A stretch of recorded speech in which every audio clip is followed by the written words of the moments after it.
नमस्कार दोस्तों, MT Hindi story में आप सभी का स्वागत है। आज हम मुंशी प्रेमचंद की कहानी झांकी सुनेंगे। कई दिनों से घर में कलह मचा हुआ था। माँ अलग मुंह फुलाए बैठी थी, स्त्री अलग। घर की बाइयों में जैसे विष भरा हुआ था। रात को भोजन नहीं बना। दिन को मैंने स्टोव पर खिचड़ी डाली, पर खाया किसी ने नहीं। बच्चों को भी आज भूख ना थी। छोटी लड़की कभी मेरे पास आकर खड़ी हो जाती, कभी माता के पास, कभी दीदी के पास, पर कभी उसके लिए प्यार की बातें ना थी। कोई उसे गोद में ना उठाता था, मानो उसने भी अपराध किया हो। लड़का शाम को स्कूल से आया, किसी ने उसे कुछ खाने को ना दिया, न उससे बोला, न कुछ पूछा। दोनों बरामदे में मन मारे बैठे हुए थे और शायद सोच रहे थे, घर में आज क्यों लोगों के हृदय उनसे इतने फिर गए हैं। भाई बहन दिन में कितनी बार लड़ते हैं, रोना पीटना भी कई बार हो जाता है, पर ऐसा कभी नहीं होता कि घर में खाना न पके या कोई किसी से बोले नहीं। यह कैसा झगड़ा है कि 24 घंटे गुजर जाने पर भी शांत नहीं होता। यह शायद उनकी समझ में ना आता था। झगड़े की जड़ कुछ ना थी। अम्मा ने मेरी बहन के घर तीजा भेजने के लिए जिन सामानों की सूची लिखाई थी, वह पत्नी जी को घर की स्थिति देखते हुए अधिक मालूम हुई। अम्मा खुद समझदार है, उन्होंने थोड़ी बहुत काट छाट कर दी थी, लेकिन पत्नी जी के विचार से और काट छाट होनी चाहिए थी। 5 साड़ियों की जगह 3 रहे तो क्या बुराई है। खिलौने इतने क्या होंगे, इतनी मिठाई की क्या जरूरत। उनका कहना था, जब रोजगार में कुछ मिलता नहीं, दैनिक कार्यों में खींचतान करनी पड़ती है, दूध घी के बजट में तकलीफ हो गई, तो फिर तीजे में क्यों इतनी उदारता की जाए। पहले घर में दिया जलाकर तब मस्जिद में जलाते हैं, यह नहीं कि मस्जिद में तो दिया जला दें और घर अंधेरा पड़ा रहे। इसी बात पर सास बहू में टकरार हो गई। फिर साखें फूट निकली। बात कहाँ से कहाँ जा पहुंची। गड़े हुए मुर्दे उखाड़े गए। अन्योक्तियों की बारी आई। व्यंग का दौर शुरू हुआ और मौनालंकार पर समाप्त हुआ। मैं बड़ी संकट में था। अगर अम्मा की तरफ से कुछ कहता हूँ तो पत्नी जी रोना धोना शुरू करती है, अपने नसीबों को कोसने लगती है। पत्नी किसी कहता हूँ तो जनमुरीद की उपाधि मिलती है। इसलिए बारी बारी से दोनों पक्षों का समर्थन करता जाता था, पर स्वार्थवश मेरी सहानुभूति पत्नी के साथ ही थी। खुलकर अम्मा से कुछ न कह सकता था, पर दिल में समझ रहा था कि ज्यादती इन्हीं की है। दुकान का यह हाल है कि कभी कभी बोहनी भी नहीं होती। असामियों से टका वसूल नहीं होता, तो इन पुरानी लकीरों को पीट कर क्यों अपनी जान संकट में डाली जाए। बार बार इस गृहस्थी के जंजाल पर तबीयत झुंझलाती थी। घर में 3 तो प्राणी हैं और उनमें भी प्रेम भाव नहीं। ऐसी गृहस्थी में तो आग लगा देनी चाहिए। कभी कभी ऐसी सनक सवार हो जाती थी कि सबको छोड़कर कहीं भाग जाऊं। जब अपने सिर पड़ेगा तब इनको होश आएगा, तब मालूम होगा कि गृहस्थी कैसे चलती है। क्या जानता था कि यह विपत्ति झेलनी पड़ेगी, नहीं विवाह का नाम ही न लेता। तरह तरह के कुत्सित भाव मन में आ रहे थे।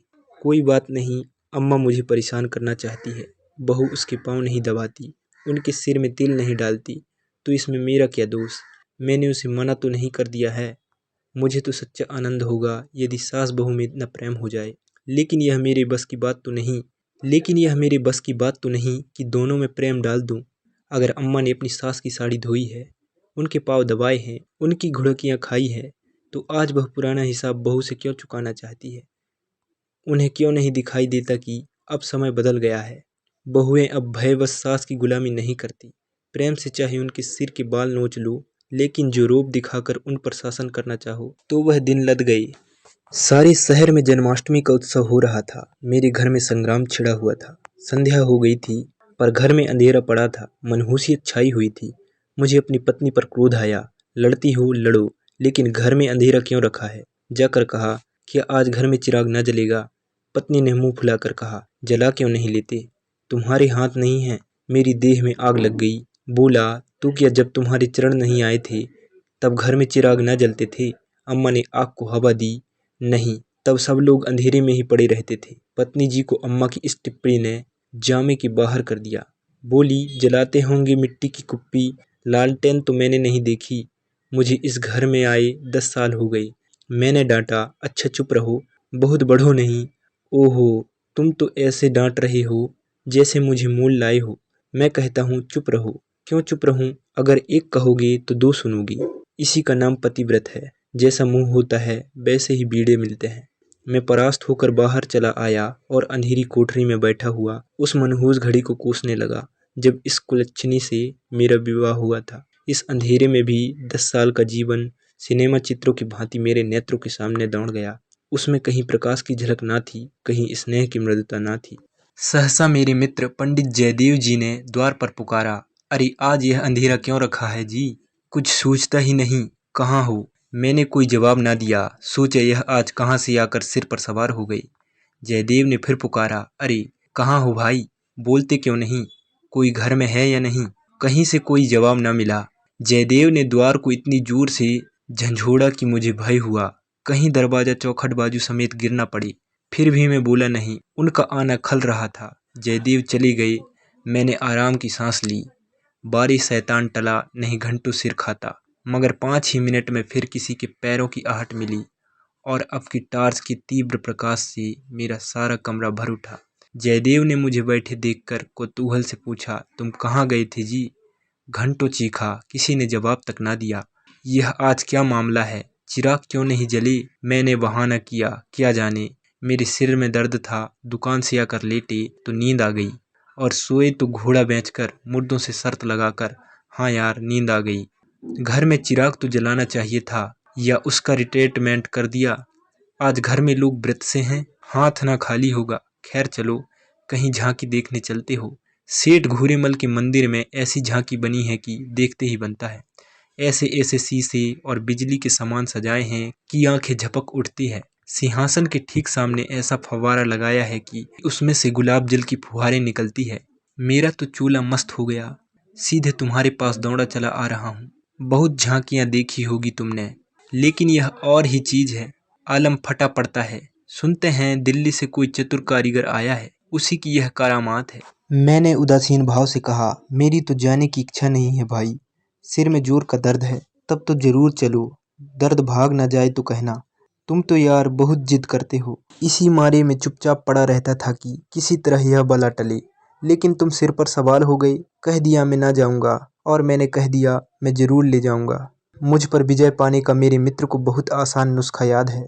यों हाथापाई, धींगा मुश्ती, धौल धप्पे में किसी से पीछे रहने वाला नहीं हूँ, लेकिन किसी ने मुझे गुदगुदाया और परास्त हुआ। फिर मेरा कुछ नहीं चलता। मैं हाथ जोड़ने लगता हूँ, गिगियाने लगता हूँ और कभी कभी रोने भी लगता हूँ। जयदेव ने वही नुस्खा आजमाया और उसकी जीत हो गई।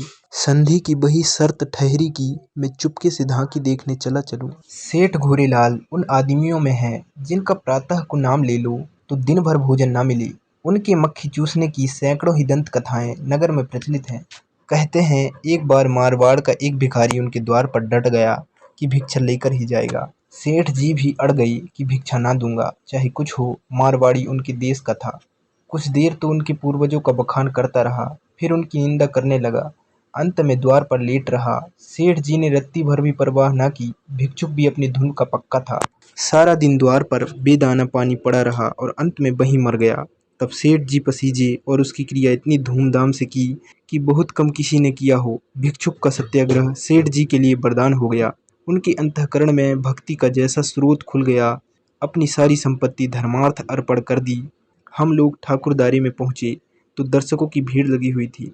कंधों से कंधा झिलता था। आने और जाने के मार्ग अलग थे। फिर भी हमें आध घंटा के बाद भीतर जाने का अवसर मिला।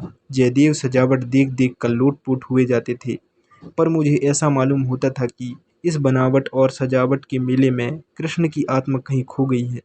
उनकी वह रत्न जड़ित बिजली से जगमगाती मूर्ति देखकर मेरे मन में ग्लानि उत्पन्न हुई। इस रूप में भी प्रेम का निवास हो सकता है? मैंने तो रत्नों में दर्प और अहंकार ही भरा देखा है। मुझे उस वक्त यही याद ना रहा कि यह एक करोड़पति सेठ का मंदिर है और धनी मनुष्य धन में लौटने वाले ईश्वर की ही कल्पना कर सकते हैं। धनी ईश्वर में ही उनकी श्रद्धा हो सकती है। जिसके पास धन नहीं, वह उसकी दया का पात्र हो सकता है, श्रद्धा का कदापि नहीं। मंदिर में जयदेव को सभी जानते हैं, उन्हें तो सभी जगह सभी जानते हैं। मंदिर के आंगन में संगीत मंडली बैठी हुई थी। केलकर जी अपने गंधर्व विद्यालय के शिष्यों के साथ तंबूरा लिए बैठे थे। पखावज, सितार, खरूद, बीड़ा और जाने कौन कौन सी बाजी, जिनके नाम भी मैं नहीं जानता, उनके शिष्य के पास थे। कोई गीत बजाने की तैयारी हो रही थी। जयदेव को देखते ही केलकर जी ने पुकारा। मैं भी तुफैल में जा बैठा। एक क्षण में गीत शुरू हुआ। समा बंध गया। जहाँ इतना शोरगुल था कि तूप की आवाज़ भी न सुनाई देती, वहाँ जैसे माधुर्य की उस प्रवाह ने सब किसी को अपने में डुबा लिया। जो जहाँ था वहीं मंत्रमुग्ध सा खड़ा था। मेरी कल्पना कभी इतनी सचित्र और सजीव ना थी। मेरे सामने ना वह बिजली की चकाचौंध थी, ना वह रत्नों की जगमगाहट, ना वह भौतिक विभूतियों का समारोह। मेरे सामने वही यमुना का तट था, गुलमलताओं का घूंघट मुंह पर डाले हुए। वही मोहिनी गऊ थी, वही गोपियों की जल क्रीड़ा, वही बंसी की मधुर ध्वनि, वही शीतल चांदनी और वही प्यारा नंद किशोर, जिसकी मुख छवि में प्रेम और वात्सल्य की ज्योति थी, जिनके दर्शन ही से हृदय निर्मल हो जाते थे। मैं इसी आनंद विस्मृति की दशा में था कि कंसर्ट बंद हो गया और आचार्य केलकर की एक किशोर शिष्य ने ध्रुपद आलापना शुरू किया। कलाकारों की आदत है कि शब्दों को कुछ इस तरह तोड़ मरोड़ देते हैं कि अधिकांश सुनने वालों की समझ में नहीं आता कि क्या गा रहे हैं। इस गीत का एक शब्द भी मेरी समझ में ना आया, लेकिन कंठ स्वर में कुछ ऐसा मादकता भरा लालित्य था कि प्रत्येक स्वर मुझे रोमांचित कर देता था। कंठ स्वर में इतनी जादू भरी शक्ति है, इसका मुझे आज कुछ अनुभव हुआ। मन में एक नए संसार की सृष्टि होने लगी, जहाँ आनंद ही आनंद है, प्रेम ही प्रेम है, त्याग ही त्याग। ऐसा जान पड़ा दुख केवल चित्त की एक वृत्ति है, सत्य है केवल आनंद। एक स्वच्छ करुणा भरी कोमलता जैसे मन को समोचने लगी। ऐसी भावना मन में उठी कि वहाँ जितने सज्जन बैठे हुए थे सब मेरे अपने हैं, अभिन्न हैं। फिर अतीत के गर्भ से मेरे भाई की स्मृति मूर्ति निकल आई। मेरा छोटा भाई बहुत दिन हुए मुझसे लड़कर घर की जमा जथा लेकर रंगून भाग गया था और वहीं उसका देहांत हो गया था। उसके पाशविक व्यवहारों को याद करके मैं उन्मत्त हो उठता था। उसे जीता पा जाता तो शायद उसका खून पी जाता, पर इस समय स्मृति मूर्ति को देखकर मेरे मन जैसे मुखरित हो उठा, उसे आलिंगन करने के लिए व्याकुल हो गया। उसने मेरे साथ, मेरी स्त्री के साथ, माता के साथ, मेरे बच्चे के साथ जो जो कटु, नीच और घृणास्पद व्यवहार किए थे, वह सब मुझे भूल गए। मन में केवल यही भावना थी, मेरे भैया कितना दुखी है। मुझे इस भाई के प्रति कभी इतनी ममता न हुई थी। फिर तो मन की वह दशा हो गई जिसे विहलता कह सकते हैं।